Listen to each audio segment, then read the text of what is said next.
السلام علیکم ویورز، آج ہم سٹارٹ کرتے ہیں پیر کامل کا سیکنڈ پارٹ 2۔ سٹارٹ کرنے سے پہلے میری آپ سب سے ریکویسٹ ہے کہ میرے چینل کو ضرور سبسکرائب کریں، میری ویڈیو کو لائک کریں، شیئر کریں اینڈ کمنٹ کریں۔ چلیں سٹارٹ کرتے ہیں۔ وسیم نے تیسری بار دروازے پر دستک دی۔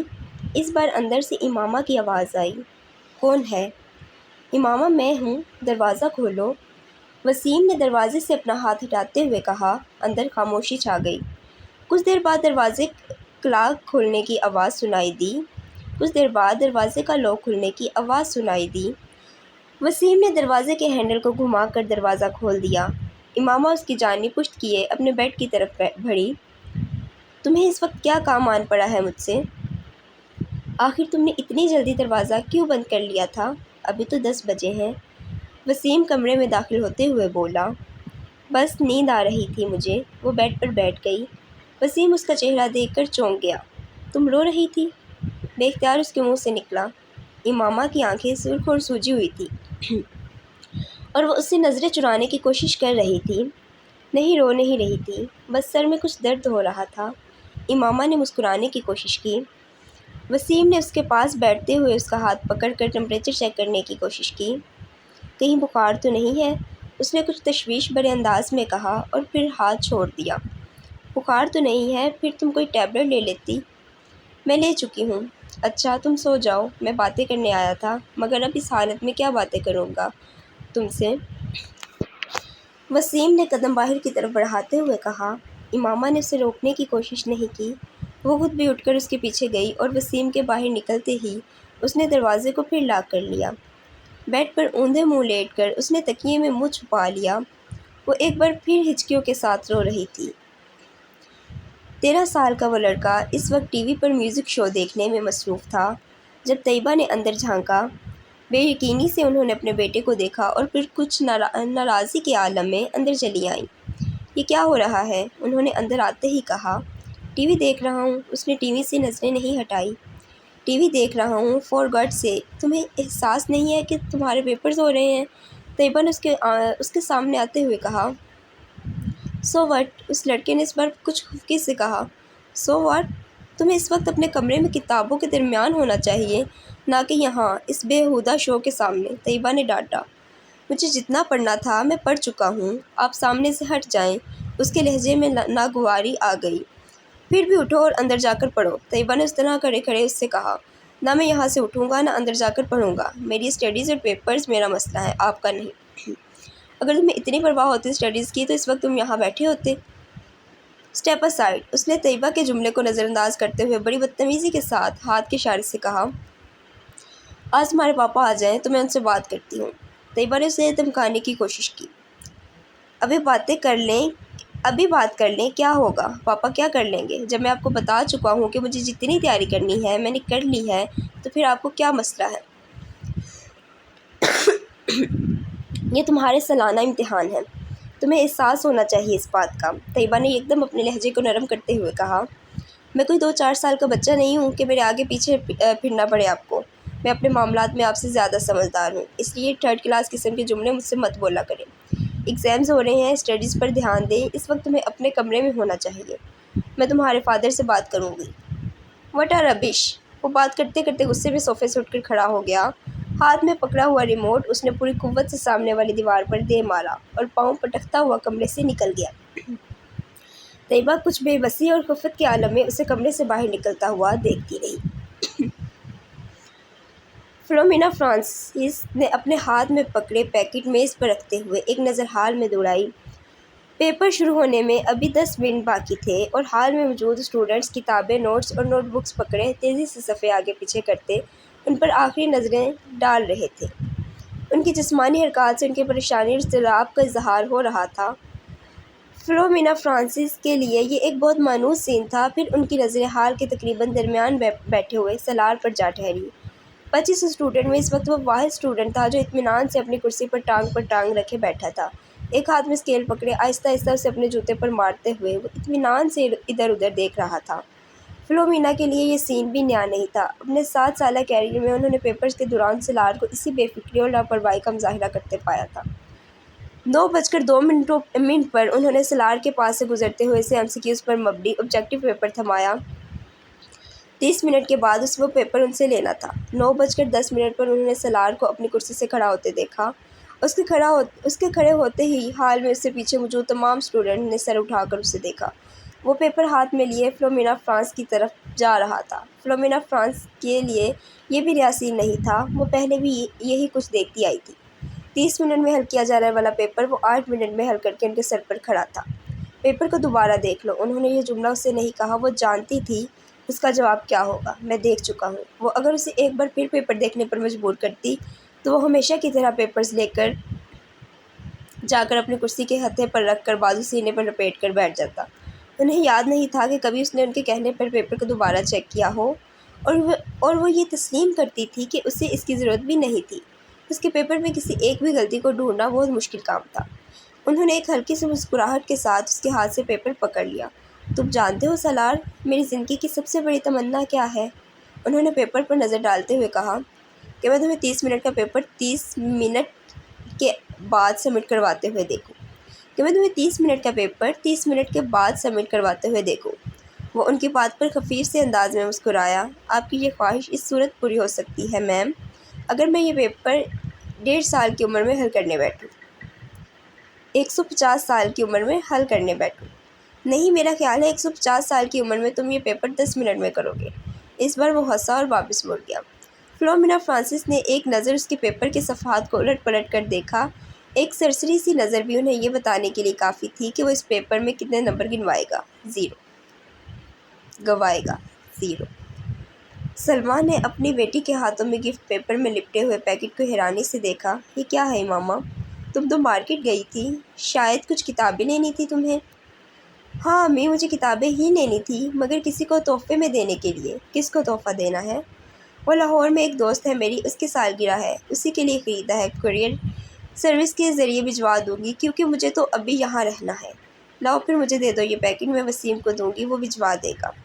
نہیں امی، میں ابھی نہیں بھجواؤں گی، ابھی اس کی سالگرہ کی تاریخ نہیں آئی۔ سلما کو لگا جیسے وہ یکدم گھبرا گئی ہو۔ انہیں حیرانی ہوئی، کیا یہ گھبرانے والی بات تھی؟ 3 سال پہلے امامہ کی وجہ سے انہیں بہت زیادہ پریشانی کا سامنا کرنا پڑا تھا، انہیں اور ان کے شوہر ہاشم کو۔ وہ تب اپنی بیٹی کے بارے میں بہت فکر مند تھی اور ہاشم ان سے زیادہ، مگر پچھلے 3 سال میں سب کچھ ٹھیک ہو گیا تھا۔ وہ دونوں اب اس کی طرف سے مکمل طور پر مطمئن تھے، خاص طور پر اسجد سے اس کی نسبت طے کر کے۔ وہ جانتی تھی امامہ اسجد کو پسند کرتی ہے، اور صرف وہی نہیں، اسجد کو کوئی بھی پسند کر سکتا تھا، وہ ہر لحاظ سے ایک اچھا لڑکا تھا۔ وہ یہ بھی جانتی تھی کہ وہ اسجد سے نسبت طے ہونے پر بہت خوش ہوئی تھی۔ اسجد اور اس کے درمیان پہلے بھی خاصی دوستی اور بے تکلفی تھی، مگر بعض دفعہ انہیں لگتا تھا جیسے وہ وقت گزرنے کے ساتھ ساتھ بہت چپ ہوتی جا رہی ہے۔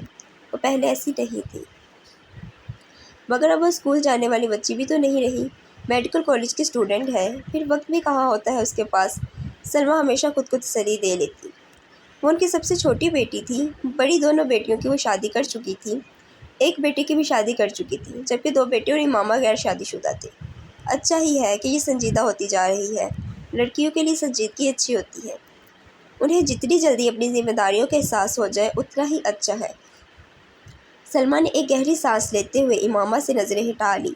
وہ چھٹیوں میں گھر آئی ہوئی تھی اور جتنے دن وہ یہاں رہتی ان کی نظریں اسی پر مرکوز رہتی۔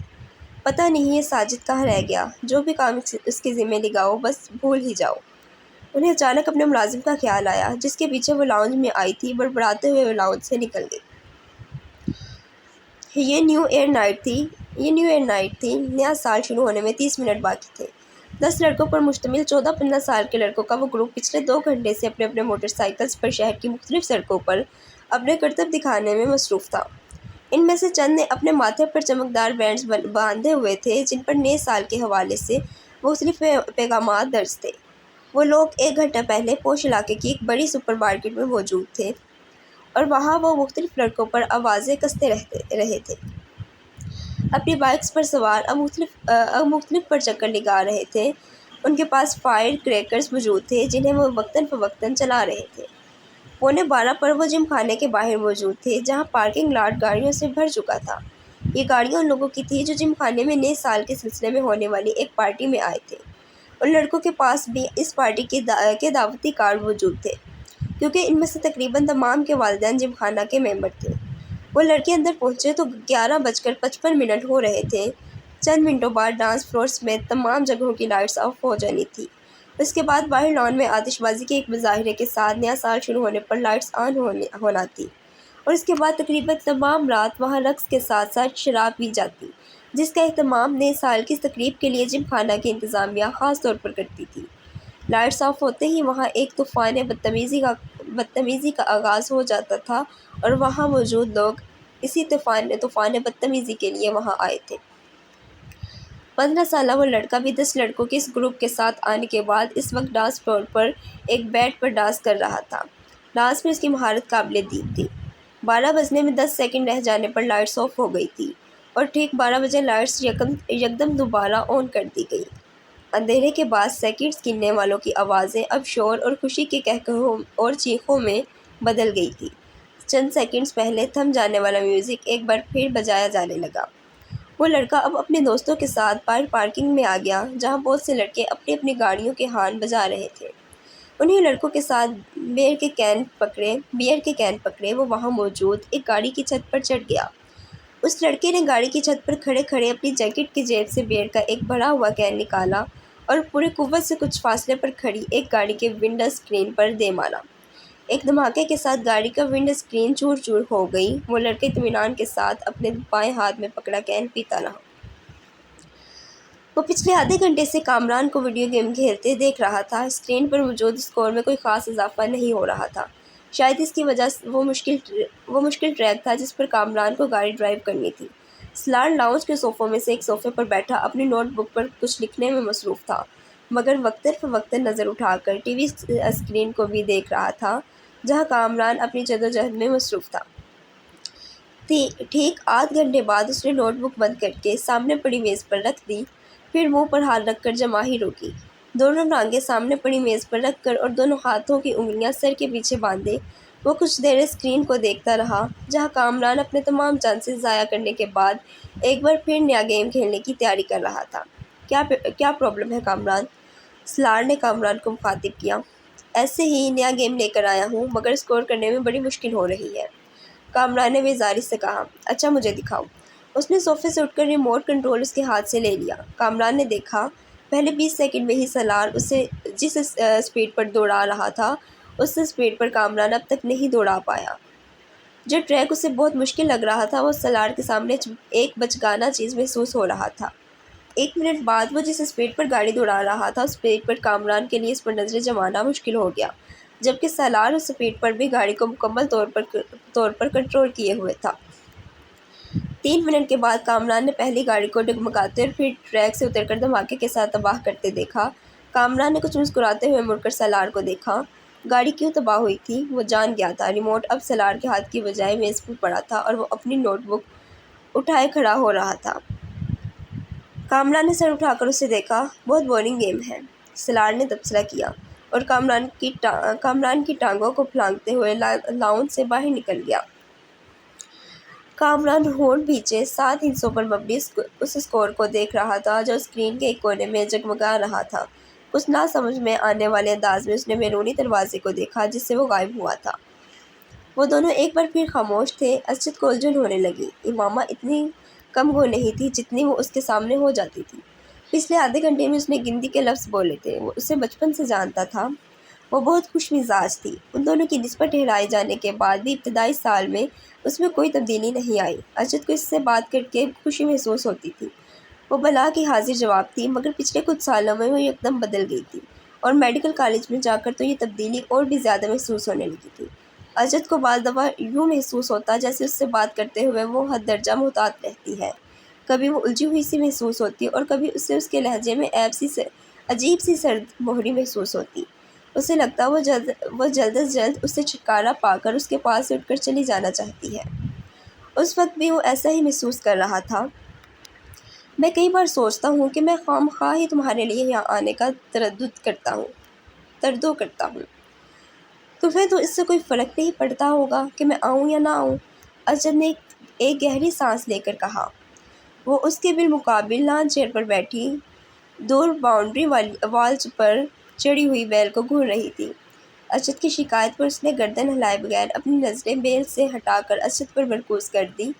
ارشد نے سوالیہ نظروں سے اسے دیکھا، مگر وہ خاموش رہی، تو اس نے لفظوں میں کچھ رد و بدل کے ساتھ اپنا سوال دہرایا۔ تمہیں میرے نہ آنے سے کوئی فرق نہیں پڑے گا امامہ؟ کیوں؟ ٹھیک کہہ رہا ہوں اب میں کیا کہہ سکتی ہوں اس پر؟ تم کم از کم انکار تو کر سکتی ہو، میری بات کو جھٹلا سکتی ہو کہ ایسی بات نہیں ہے، میں غلط سوچ رہا ہوں۔ ایسی بات نہیں ہے، آپ غلط سوچ رہے ہیں، امامہ نے اس کی بات کاٹ کر کہا۔ اس کا لہجہ اب بھی اتنا ہی ٹھنڈا اور چہرہ اتنا ہی بے تاثر تھا جتنا پہلے تھا۔ ارشد ایک ٹھنڈی سانس لے کر رہ گیا۔ ہاں، میری دعا اور خواہش تو یہی ہے کہ ایسا نہ ہو، اور میں واقعی غلط سوچ رہا ہوں، مگر تم سے بات کرتے ہوئے میں ہر بار ایسا ہی محسوس کرتا ہوں۔ کس بات سے آپ ایسا محسوس کرتے ہیں؟ اس بار پہلی بار ارشد کو اس کی آواز میں کچھ ناراضی جھلکتی ہوئی محسوس ہوئی۔ بہت سی باتوں سے۔ تم میری کسی بات کا ڈھنگ سے جواب ہی نہیں دیتی، حالانکہ میں آپ کی ہر بات کا ڈھنگ سے جواب دینے کی بھرپور کوشش کرتی ہوں، لیکن اب اگر آپ کو میرے جواب پسند نہ آئیں تو میں کیا کر سکتی ہوں؟ ارشد کو اس بار بات کرتے ہوئے وہ کچھ مزید خفا محسوس ہوئی۔ میں نے یہ کب کہا کہ مجھے تمہارے جواب پسند نہیں آئے؟ میں تو صرف یہ کہہ رہا ہوں کہ میری ہر بات کے جواب میں تمہارے پاس ہاں اور نہیں کے علاوہ کچھ نہیں ہوتا۔ بعض دفعہ تو مجھے لگتا ہے میں اپنے آپ سے باتیں کر رہا ہوں۔ اگر آپ مجھ سے یہ پوچھیں گے کہ تم ٹھیک ہو تو میں اس کا جواب ہاں یا نہیں میں ہی دوں گی۔ ہاں اور نہیں کے علاوہ اس سوال کا جواب کسی تقریر سے دیا جا سکتا ہے تو آپ مجھے وہ دے دیں، میں کر دوں گی۔ وہ بالکل سنجیدہ تھی۔ ہاں اور نہیں کے ساتھ بھی تو کچھ کہا جا سکتا ہے۔ اور کچھ نہیں، تم جواباً میرا حال ہی پوچھ سکتی ہو۔ میں آپ کا کیا حال پوچھوں؟ ظاہر ہے اگر آپ میرے گھر آئے ہیں، میرے سامنے بیٹھے مجھ سے باتیں کر رہے ہیں تو اس کا واضح مطلب تو یہی ہے کہ آپ ٹھیک ہیں، ورنہ آپ اس وقت اپنے گھر بستر پر پڑے ہوتے۔ یہ فارمیلٹی ہوتی ہے امامہ۔ ارے آپ جانتے نہیں، میں فارمیلٹیز پر یقین نہیں رکھتی۔ آپ بھی مجھ سے میرا حال نہ پوچھا کریں، میں بالکل مائنڈ نہیں کروں گی۔ ارشد جیسے لاجواب ہو گیا۔ ٹھیک ہے، فارمیلٹیز کو چھوڑو، بندہ کوئی اور بات کر لیتا ہے، کچھ ڈسکس کر لیتا ہے، اپنی مصروفیات کے بارے میں ہی کچھ بتا دیتا ہے۔ ارشد، میں آپ سے کیا ڈسکس کروں؟ آپ بزنس کرتے ہیں، میں میڈیکل کی اسٹوڈنٹ ہوں۔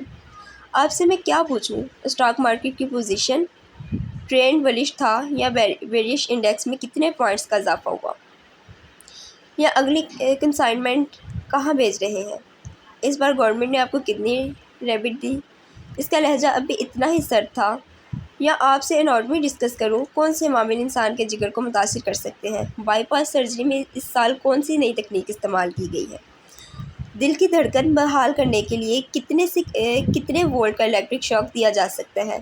تو ہم دونوں کی مصروفیات تو یہ ہیں، اب ان کے بارے میں ڈسکشن سے آپ اور میں محبت اور بے تکلفی کی کون سی نئی منزلیں طے کریں گے، وہ میری سمجھ سے باہر ہے۔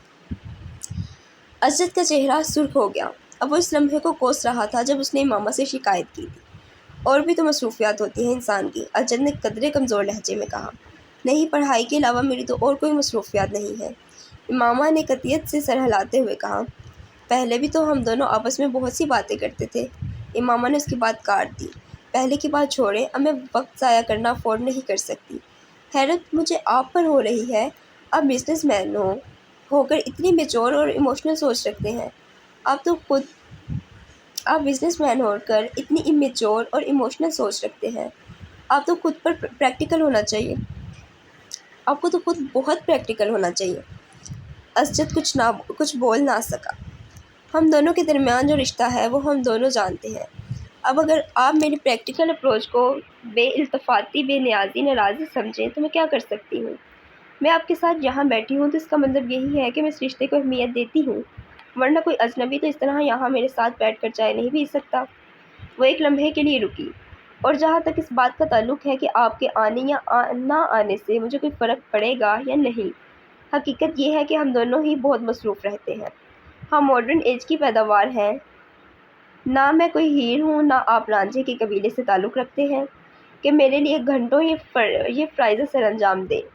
سچ یہی ہے کہ فرق واقعی نہیں پڑتا کہ ہم دونوں ملیں یا نہ ملیں، باتیں کریں یا نہ کریں، ہمارا رشتہ وہی رہے گا۔ جواب ہے یا آپ کو لگتا ہے اس میں کوئی تبدیلی آ سکتی ہے؟ جواب ہے یا آپ کو لگتا ہے اس میں کوئی تبدیلی آ سکتی ہے؟ اگر اسجد کے ماتھے پر پسینہ نہیں آیا تھا تو اس کی واحد وجہ دسمبر کا مہینہ تھا۔ ان دونوں کی عمر میں 8 سال کا فرق تھا، مگر اس وقت پہلی بار اسجد کو یہ فرق 18 سال کا محسوس ہوا۔ وہ اسے اپنے سے 18 سال بڑی لگی تھی۔ 2 ہفتے پہلے وہ 19 سال کی ہوئی تھی، مگر اس وقت اسجد کو لگ رہا تھا جیسے وہ ٹین ایج سے سیدھی ادھیڑ عمر میں چلی گئی تھی، اور خود وہ ایک بار پھر پری ٹین میں آ گیا تھا۔ اس کے بالمقابل ٹانگ پر ٹانگ رکھتے اسجد کے چہرے پر نظریں جمائے اسی بے تاثر انداز میں اس کے جواب کی منتظر تھی۔ اسجد نے کرسی کے ہتھے پر ٹکے اس کے ہاتھ میں منگنی کی انگوٹھی کو دیکھا اور کنکار کر اپنا گلا صاف کرنے کی کوشش کی۔ تم بالکل ٹھیک کہہ رہی ہو، میں صرف اس لیے ڈسکشن کی بات کر رہا تھا کہ ہمارے درمیان انڈرسٹینڈنگ ڈیولپ ہو سکے۔ اسجد، میں آپ کو بہت اچھی طرح سمجھتی اور جانتی ہوں، اور یہ جان کر مجھے بہت افسوس ہوا کہ آپ سمجھتے ہیں کہ ہمارے درمیان ابھی بھی کسی انڈرسٹینڈنگ کو ڈیولپ کرنے کی ضرورت ہے۔ میرا خیال تھا ہم دونوں کے درمیان اچھی خاصی انڈرسٹینڈنگ ہے۔ وہ اسجد کا دن نہیں تھا، اسجد نے اعتراف کیا۔ اور اگر آپ کو یہ خیال ہے کہ انوٹمی اور بزنس کو ڈسکس کر کے ہم کوئی انڈرسٹینڈنگ ڈیولپ کر لیں گے تو ٹھیک ہے، آئندہ ہم یہی ڈسکس کر لیا کریں گے۔ امامہ کے لہجے میں لاپرواہی کا عنصر واضح تھا۔ تم کو میری بات بری لگی ہے؟ بالکل بھی نہیں، میں کیوں برا مانوں گی؟ اس کے لہجے میں موجود حیرت کے عنصر نے اسجد کو مزید شرمندہ کیا۔ شاید میں نے غلط بات کی ہے۔ شاید نہیں، یقیناً، اس نے تینوں لفظوں پر باری باری زور دیتے ہوئے کہا۔ تم جانتی ہو میرے نزدیک یہ رشتہ کتنی اہمیت کا حامل ہے۔ میرے بہت سے خواب ہیں اس رشتے کے حوالے سے، تمہارے حوالے سے۔ اسجد نے ایک گہرا سانس لے کر کہا۔ امامہ بے تاثر چہرے کے ساتھ اسی بیل کو دیکھ رہی تھی۔ شاید اس لیے میں ضرورت سے زیادہ حساس ہو جاتا ہوں۔ مجھے اس رشتے کے حوالے سے کوئی خوف نہیں ہے۔ میں جانتا ہوں کہ یہ رشتہ ہم دونوں کی مرضی سے ہوا ہے۔ اس کے چہرے پر نظریں جمائے بڑے جذب سے کہہ رہا تھا، اور یکدم ہی اسے ایک بار پھر یہ احساس ہونے لگا تھا جیسے وہ وہاں موجود نہیں تھی، اس کی بات نہیں سن رہی تھی۔ اسجد کو لگا وہ ایک بار پھر خود سے باتیں کر رہا تھا۔ ایک بہت بڑی کوٹھی کے عقب میں موجود انیکسی سے میوزک کی آواز باہر لان تک آ رہی تھی۔ باہر موجود کوئی بھی شخص انیکسی کے اندر موجود لوگوں کی قوت برداشت کرنے پر حیرانی کا اظہار کر سکتا تھا، لیکن وہ انیکسی کے اندر موجود لوگوں کی حالت دیکھ لیتا تو وہ اس حیران کن قوت برداشت کی وجہ جان جاتا۔ انیکسی کے اندر موجود 6 لڑکے جس حالت میں تھے، اس حالت میں اس سے زیادہ تیز اور بلند میوزک بھی ان پر اثر انداز نہ ہو سکتا تھا، اور جہاں تک 7ویں لڑکے کا تعلق تھا تو وہ ایسی کسی چیز سے متاثر نہیں ہوتا تھا۔ انیکسی کا وہ کمرہ اس وقت دھوئیں کے مرغولوں اور عجیب قسم کی بو سے بھرا ہوا تھا۔ قالین پر ایک مشہور ریسٹورانٹ سے لائے گئے کھانے کے کھلے ہوئے ڈبے اور ڈسپوزیبل پلیٹیں، چمچے بھی پڑے تھے۔ قالین پر کھانے پینے کی بچی کچی چیزیں اور ہڈیاں بھی ادھر ادھر پھینکی گئی تھیں۔ سافٹ ڈرنک کی پلاسٹک کی بوتلیں بھی ادھر ادھر لڑک رہی تھی۔ کیچپ کی بوتلوں سے نکلنے والی قالین کی کچھ اور بدنما بنا رہی تھی۔ وہ 7 لڑکی اسی قالین پر ایک دوسرے سے کچھ فاصلے پر براجمان تھے۔ ان کے سامنے قالین پر بیئر کی خالی کینز کا ایک ڈھیر بھی لگا ہوا تھا، اور تفریح کا یہ سلسلہ وہیں تک نہیں رکا تھا۔ اس وقت وہ ان ڈرگس کو استعمال کرنے میں مصروف تھے جن کا انتظام ان میں سے ایک نے کیا تھا۔ پچھلے 2 ماہ میں وہ تیسری بار اس ایڈونچر کے لیے اکٹھے ہوئے تھے، اور ان 3 مواقع پر وہ 4 مختلف قسم کے ڈرگز استعمال کر چکے تھے۔ پہلی بار انہوں نے وہ ڈرگ استعمال کی تھی جو ان میں سے ایک کو اپنے باپ کے دراز سے ملی تھی۔ دوسری بار انہوں نے جو ڈرگ استعمال کی تھی وہ انہوں نے اپنے ایک اسکول فیلو کے توسط سے اسلام آباد کے ایک کلب سے خریدی تھی، اور اس بار وہ جو ڈرگ استعمال کر رہے تھے وہ انہوں نے ایک ٹرپ پر راولپنڈی کی ایک مارکیٹ میں ایک افغان سے خریدی تھی۔ تینوں مواقع پر انہوں نے ان ڈرگز کے ساتھ الکوہل کا استعمال کیا تھا جس کا حصول ان کے لیے مشکل نہیں تھا۔ اس وقت بھی ان 7 لڑکوں میں سے 6 لڑکے پوری طرح نشے میں تھے۔ ان میں سے ایک ابھی بھی کانپتے ہاتھوں کے ساتھ ڈرگ کو سونگھنے کی کوشش کر رہا تھا، جبکہ 2 لڑکے سگریٹ پیتے ہوئے باقی لڑکوں کے ساتھ ٹوٹی پھوٹی گفتگو کر رہے تھے۔ صرف 7واں لڑکا مکمل طور پر ہوش میں تھا۔ اس لڑکے کا چہرہ پمپلز محاسوں سے بڑا ہوا تھا، اور اس کے گلے میں موجود ایک سیاہ تنگ ڈوری میں 3-4 تانبے کی عجیب سی شکلوں کے زیورات پروئے ہوئے تھے۔ ایلوس پریسلے اسٹائل کے کالرز والی ایک چیکر ڈارک بلو شرٹ کے ساتھ ایک بیہودہ سی سرمئی جینز پہنے ہوئے تھا جس کے دونوں گھٹنوں پر میڈونا کا چہرہ پینٹ کیا گیا تھا۔ اس نے آنکھیں کھول کر اپنی دائیں طرف موجود لڑکوں پر ایک اچٹی نظر ڈالی۔ اس کی آنکھیں سرخ ہو رہی تھیں، مگر اس سرخی کے باوجود وہ ایسا کوئی تاثر نہیں دے رہی تھی کہ وہ باقی لڑکوں کی طرح مکمل طور پر نشے کی گرفت میں تھا۔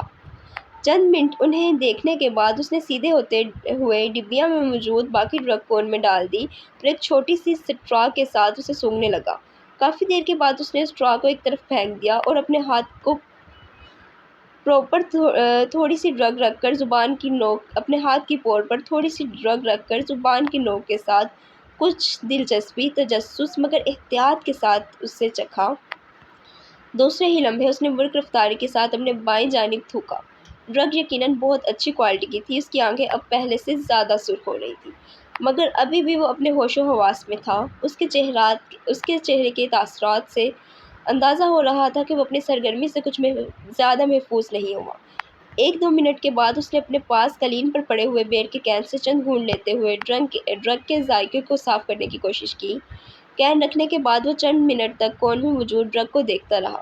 دوسرے 6 لڑکے اس وقت نشے میں پوری طرح دھت کارپٹ پر اوندھے سیدھے پڑے تھے، مگر وہ اب بھی اس طرح بیٹھا تھا۔ کین میں موجود بیئر کے گھونٹ لیتے ہوئے وہ پرسوچ انداز میں ان سب کو دیکھتا رہا۔